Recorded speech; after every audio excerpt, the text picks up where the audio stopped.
parte integrante do ato administrativo resultante. Assim, o voto de um membro de um colegiado não pode ser considerado sozinho um ato administrativo. Mas a decisão do colegiado, sim. O mesmo raciocínio se aplica a um parecer técnico, que embasará uma decisão da autoridade superior. Ele se integra naquela decisão, que é o ato capaz de produzir os efeitos jurídicos. O ato administrativo é produzido pelo Estado no exercício da função administrativa. Vamos entender a segunda parte do nosso conceito.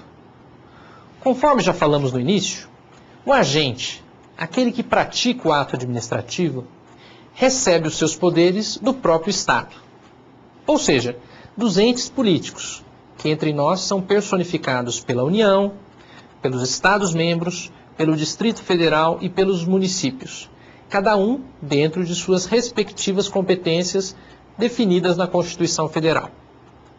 Às vezes, esses atos são concretizados por outras pessoas jurídicas, por entidades criadas pelo próprio Estado, como as pessoas da administração indireta, ou mesmo por particulares. O importante é frisar que a fonte do poder para a prática de tais atos vem do próprio Estado, que as atribuiu ou delegou a essas pessoas. Sem que uma lei ou contrato atribua esses poderes, esses atos não podem ser praticados por essas outras pessoas jurídicas. Porém, nem todo ato jurídico praticado pelo Estado ou por quem detém os poderes atribuídos pelo Estado é um ato administrativo. É necessário ainda que tal ato seja praticado no exercício da chamada função administrativa, que já explicamos na primeira aula do curso e relembramos agora há pouco.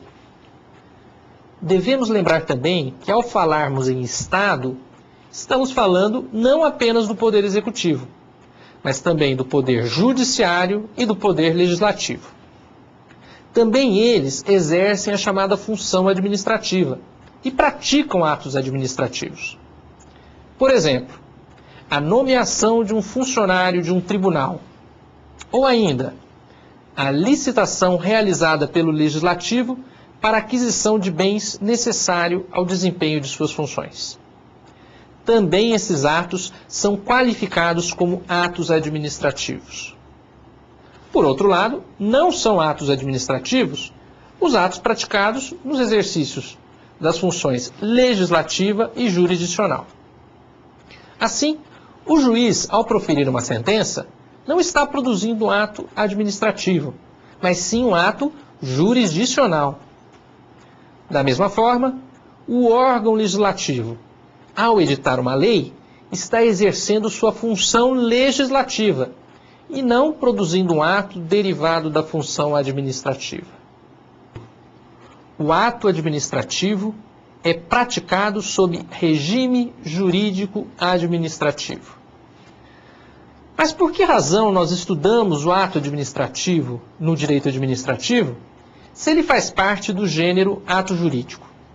Não seria mais simples estudá-lo com os demais atos jurídicos na matéria de direito civil? Ocorre que, para o ato administrativo, há um tratamento jurídico especial, decorrente do chamado regime jurídico administrativo, o qual também já foi mencionado na primeira aula do curso. Estudaremos aqui alguns princípios e regras próprios do ato administrativo, diferentes das que incidem sobre os atos de natureza privada, que são reguladas pelo direito civil. Por existir esse tratamento jurídico diferenciado para os atos administrativos, a maioria dos autores exclui dessa categoria aqueles atos praticados pela administração, porém regidos pelo direito privado. Sim, às vezes a lei impõe à administração que deixe de lado a sua condição privilegiada, desça, por assim dizer, do seu pedestal e atue em igualdade de condições e sob as mesmas regras que o particular. Quer um exemplo?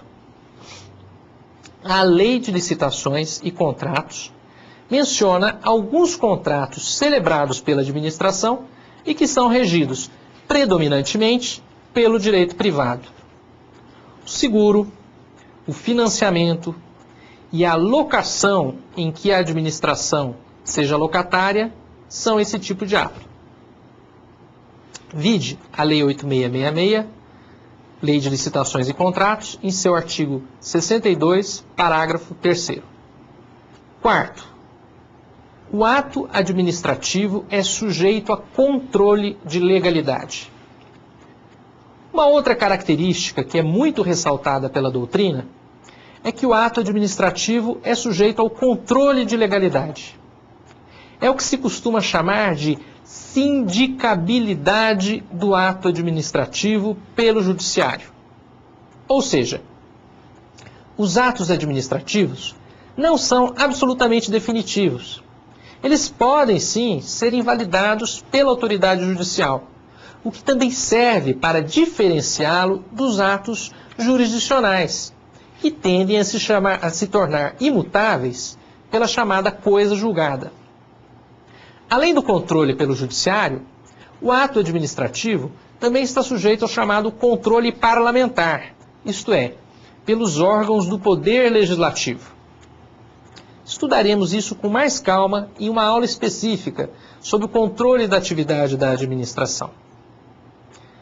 Feitas essas explicações, vamos retomar o nosso conceito e lembrar os atos que não pertencem à categoria dos atos administrativos. Vamos dar uma olhadinha? O ato administrativo é um ato jurídico. Logo, atos e atividades que não se destinam a produzir efeitos jurídicos não são atos administrativos. Exemplo: um funcionário que varre a rua, um servidor que conduz a viatura da repartição, não está praticando ato administrativo. 2. O ato administrativo é produzido pelo Estado no exercício da função administrativa. Logo, atos que são praticados por particulares sem a delegação dos poderes estatais não são atos administrativos. Também atos praticados pelo Estado, mas no exercício da função jurisdicional e legislativa, não são atos administrativos. 3. O ato administrativo se submete ao regime jurídico administrativo. Logo, os atos praticados pelo Estado, ainda que no exercício da função administrativa, mas que estejam sujeitos ao regime de direito privado, regulados, portanto, pelas normas civis e comerciais, não são considerados atos administrativos. E por último, número 4. O ato administrativo é sujeito a controle de legalidade. O que nos faz lembrar que a administração está sempre sujeita à vontade da lei. E essa fidelidade à lei pode ser controlada pelo judiciário e pelo legislativo.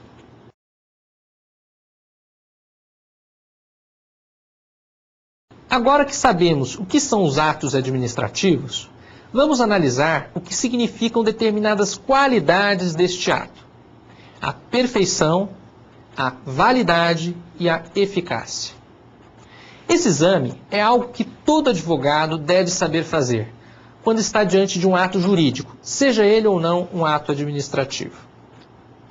Vamos começar pela perfeição. Cuidado com a armadilha. Na linguagem